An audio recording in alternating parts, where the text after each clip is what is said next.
While it's a useful and pleasant thing to have a soul that is so independent of matter that it can send matter off on its travels all by itself when this seems a good idea, this faculty also has its disadvantages. To it, for instance, I owe the burn that I mentioned in a previous chapter. I usually entrust my beast with the task of preparing my breakfast. It is my beast who toasts the bread for me and cuts it into slices.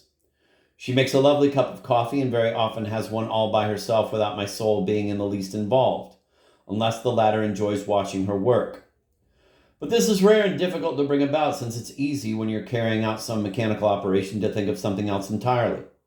But it is extremely difficult to watch yourself acting, so to speak, or rather, to explain it in terms of my system, it is difficult to give one's soul the task of examining the doings of the beast and to watch it at work without joining in. This is the most astonishing metaphysical tour de force that man can perform.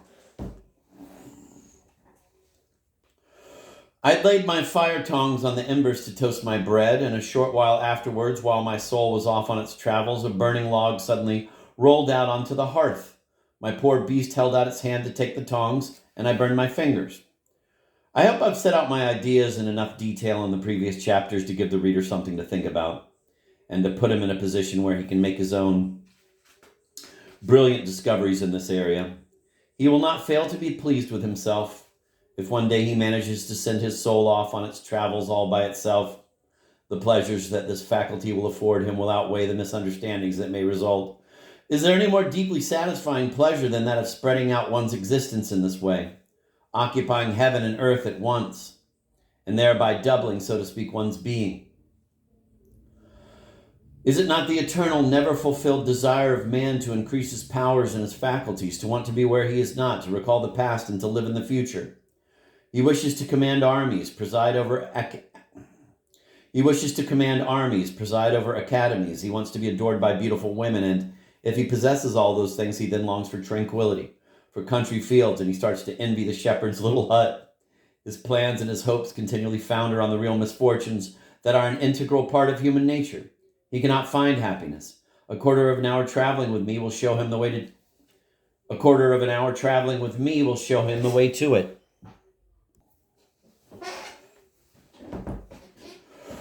Ah, why didn't he leave it to the other to take care of those wretched tasks, that ambition which torments him?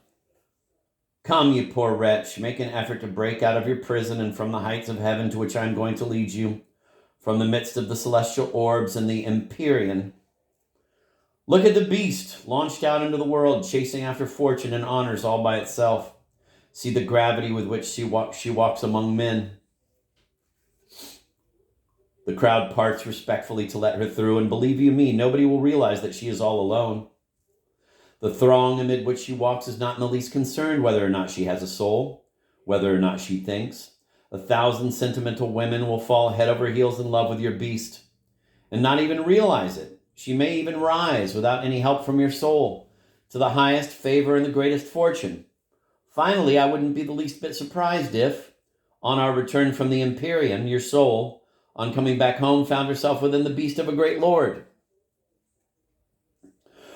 Don't get the idea that instead of keeping my word and giving a description of my journey around my room, I am merely beating about the bush and evading the issue. You'd be quite wrong. No, my journey is really and truly continuing, and while my soul, withdrawing into itself, was in the last chapter, exploring the tangled and twisted paths of metaphysics, I was in my armchair in which I had leant back so that its two front legs were raised 2 inches above the ground. And by leaning to the right and the left, and thereby advancing slowly forward, I had imperceptibly come right up to the wall. This is the way I travel when I'm not in any hurry. Here my hand had mechanically taken down the portrait of Madame de Hotcastle, and the other was diverting itself by brushing off the dust with which the portrait was covered. This occupation gave it a tranquil pleasure, and this pleasure communicated itself to my soul, even though the latter was lost in the vast plains of the sky.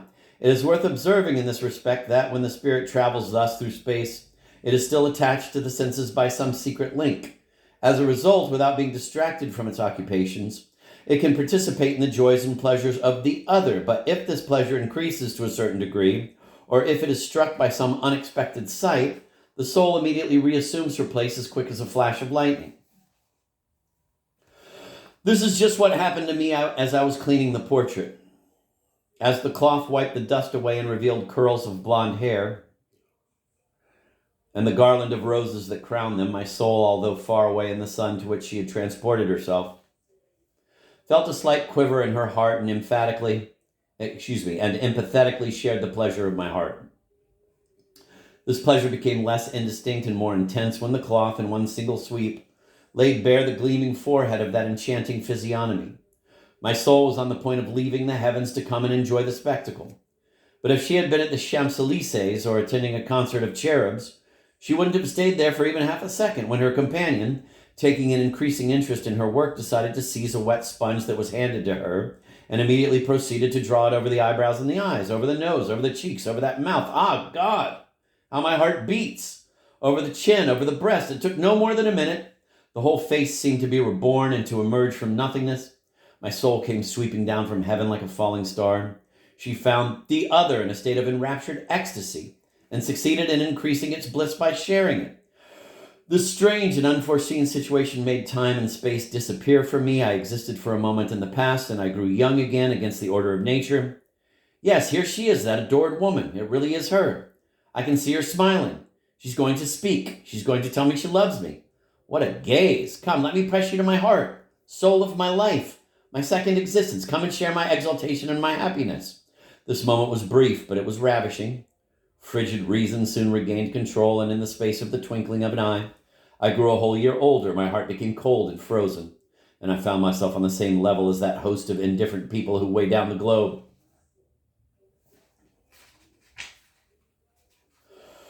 We mustn't run ahead of ourselves. My haste to communicate to the reader my system of the soul and the beast has made me abandon the description of my bed sooner than I should have done. When I've finished it, I'll carry on with my journey from the place where I left off in the last chapter. I would merely ask you to remember once again that we have left my other half holding the portrait of Madame de Hotcastle, right next to the wall, 4 steps away from my desk. I had forgotten, as I was talking about my bed, to advise any man who can do so to have a pink and white bed. It is certain that colors influence us so much that they can brighten or sadden our mood with their nuances. Pink and white are 2 colors dedicated to pleasure and happiness.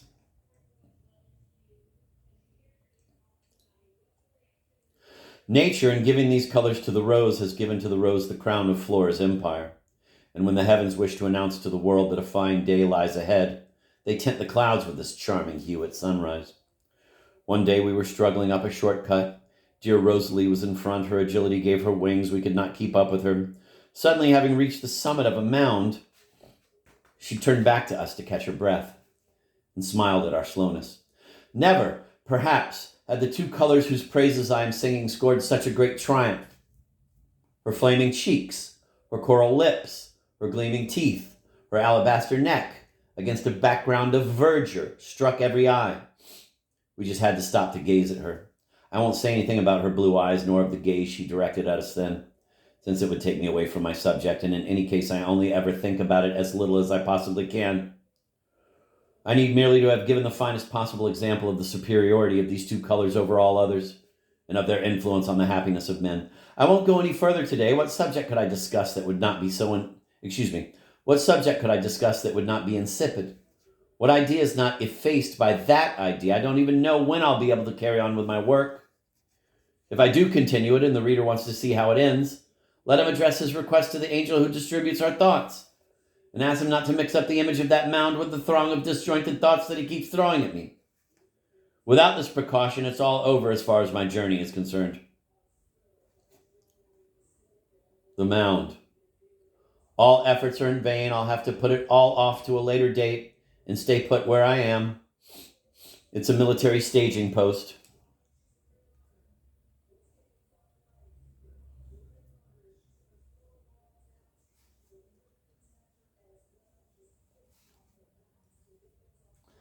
I said that I am singularly fond of meditating in the snug warmth of my bed, and that its agreeable color contributes greatly to the pleasure I derive from it. In order to procure me this pleasure, my servant has been given the order to come into my room half an hour before the time I have decided to get up. I can hear him walking softly about and discreetly fiddling with things in my room, and this noise gives me the gratification of feeling myself doze. a delicate pleasure, quite unknown to many people. You are just awake enough to realize that you are not entirely awake and to calculate confusedly that the hour for business and other vexations is still in the hourglass of time. Imperceptibly, my man starts to make more noise. It's so difficult to avoid doing so. In any case, he knows that the fateful hour is drawing nigh. He looks at my watch and makes the pendants on its chain jingle to warn me, but I turn a deaf ear.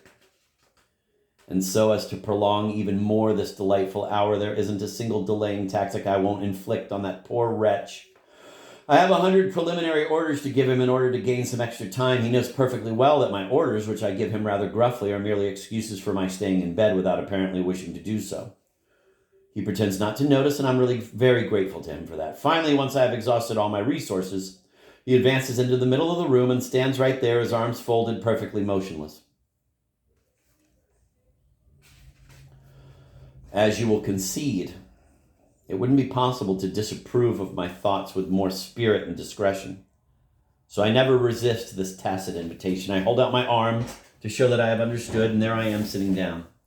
If the reader will reflect on my servant's behavior, he'll be able to convince himself that, in certain delicate matters such as this, simplicity and common sense are worth infinitely more than the greatest astuteness of mind.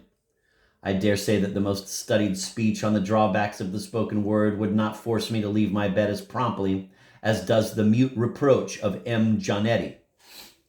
This M. Giannetti is a thoroughly decent chap, and at the same time, he is of all men the one who best suits a traveler such as myself. He is used to the frequent journeys of my soul, and he never laughs at the fecklessness of the other.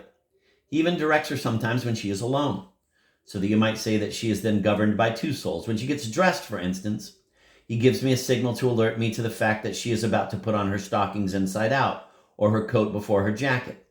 My soul has often enjoyed watching poor Giannetti running after that crazy beast under the vaults of the citadel to tell her that she had forgotten her hat, or, on another occasion, her handkerchief. One day, dare I confess it, without this faithful servant who caught up with her at the foot of the stairs, the muddlehead would have gone off to court without a sword, as boldly as the Grand Master of Ceremonies carrying his august staff. I say, Giannetti, I told him, hang this portrait back in its place. He had helped me to clean it and hadn't any more inkling of what had produced the chapter on the portrait than of what happens on the moon. It was he who of his own volition had presented the wet sponge to me, and by this apparently insignificant gesture had made my soul sweep across 100 million leagues in a single instant. Instead of putting it back in its place, he kept hold of it to wipe it in his turn. A difficulty, a problem that needed solving, made him look inquisitive, as I noticed. Well, I said to him, what's the problem with this portrait? Oh, nothing, sir. But what's the matter then? He placed it on one of the appointments books on my desk. Then, taking a few steps back from it, he said, I would like, sir, to explain why this portrait always looks at me. Wherever I happen to be in the room, in the morning when I'm making the bed, its face turns towards me. And if I go to the window, it still watches me and follows me with its eyes while I move about. With the result, dear Giannetti, said I, that if the room were full of people, this lovely lady would turn every which way and eye up everyone at once? Oh, yes, sir. She would smile at all those coming and going, just as she does at me. Giannetti didn't reply. I spread out in my armchair, and lowering my head, I abandoned myself to the most serious meditations. What a flash of insight! Poor lover! While you are kicking your heels far from your mistress, who has perhaps already found a replacement for you, while you are avidly fixing your eyes on her portrait and imagining, at least when it comes to the painting, that you are the only one being gazed at, the perfidious effigy, just as unfaithful as the original, gazes at everything around her and smiles at everyone. Here we have a moral resemblance between certain portraits and their models, which no philosopher, no painter, and no observer had yet noticed. I am making discovery after discovery.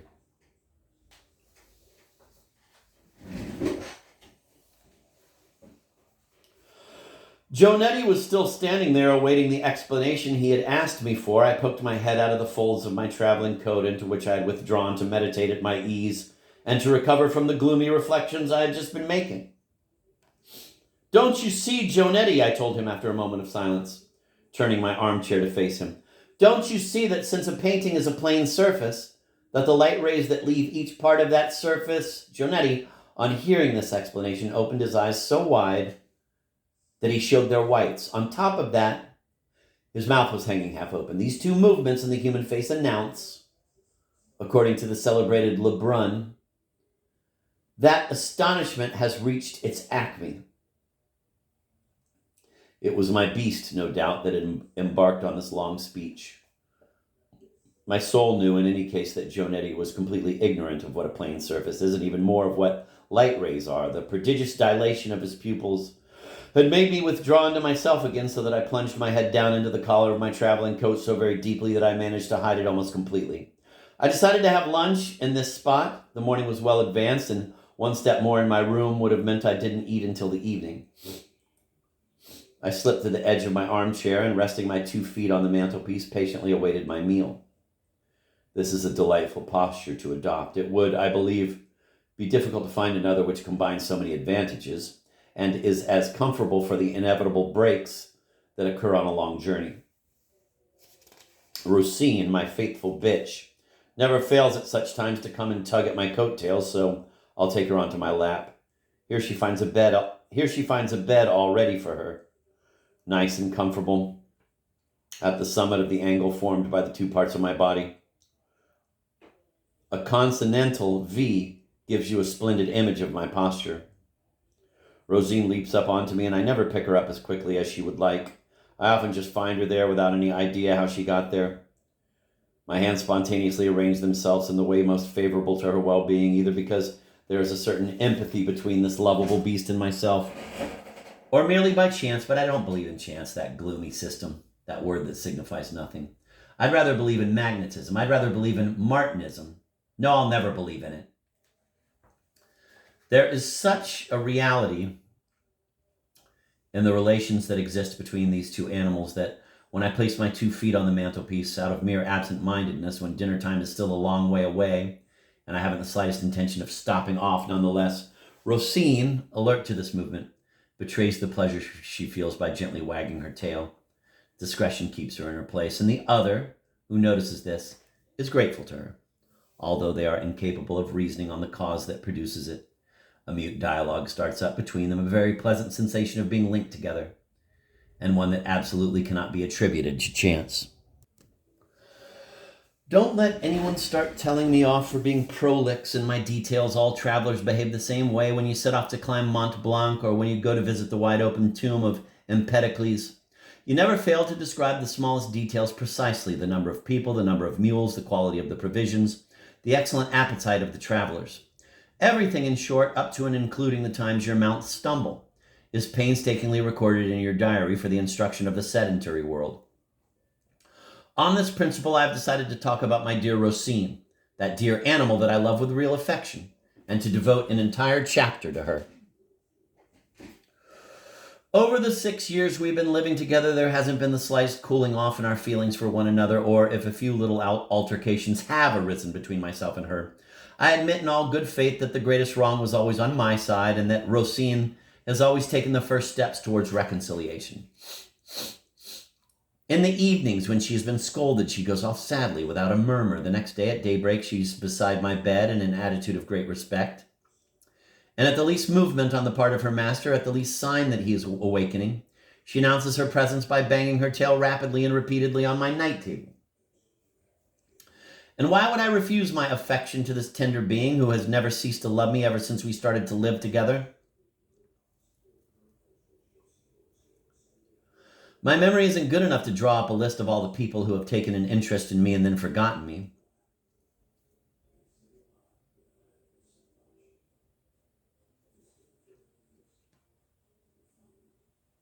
I've had a few friends, several mistresses, a host of love affairs, even more acquaintances, and now I mean nothing more to all those people who have even forgotten my name.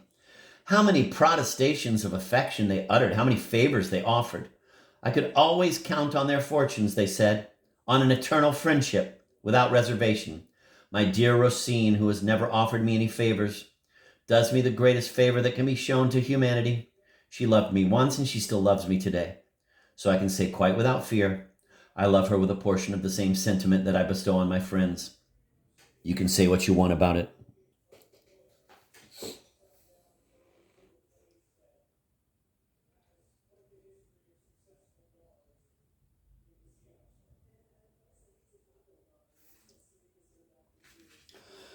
We left Gionetti standing motionless and astonished in front of me, waiting for the end of the sublime explanation that I had started. When he saw me suddenly withdraw my head into my dressing gown and thus bring my explanation to an end, he didn't for a moment doubt that I must have had good reasons for stopping short, and he deduced that he must have completely stumped me with the difficulty of his question. Despite the superiority he thereby acquired over me, he did not feel the slightest impulse of pride and did not seek to drive his advantage home. After a short moment of silence, he took the portrait, set it back in its place, and quietly withdrew on tiptoe. He clearly sensed that his presence was a kind of humiliation for me, and his delicacy bade him withdraw without letting me see it. I felt a warm appreciation of his behavior on this occasion, which gave him an even more prominent position in my heart. He will doubtless have a place in the reader's heart, too, and if there is anyone so insensitive as to refuse that to him after reading the following chapter, then heaven has doubtless given him a heart of stone. Damn it, I said to him one day, that's the third time I've ordered you to fetch me a brush, you dunder-headed brute. He didn't say a word in reply. The day before, he hadn't said a word in reply to a similar outburst from me either. But he's so punctilious, I kept thinking. I just couldn't understand it. Go and get a cloth to clean my shoes, I said angrily. As he went off, I felt sorry for having been so brusque with him. My wrath vanished completely when I saw the care he was taking to clean the dust away from my shoes without touching my stockings. I laid my hand on him in a sign of reconciliation. So, I said to myself, there are men who clean the muck off others' shoes for money. This word money was a flash of light that illumined my mind. I suddenly remembered that it had been a long time since I'd given any money to my servant. Gionetti, I said to him, pulling my foot away, do you have any money? A half smile of justification appeared on his lips at this question. No, sir. For the past week, I haven't had a penny to my name. I've spent everything that belonged to me on your little errands. And what about the brush? You spent your money on that, I imagine? He smiled again. He could have said to his master, no, I'm not an empty-headed brute, as you had the cruelty to call your faithful servant.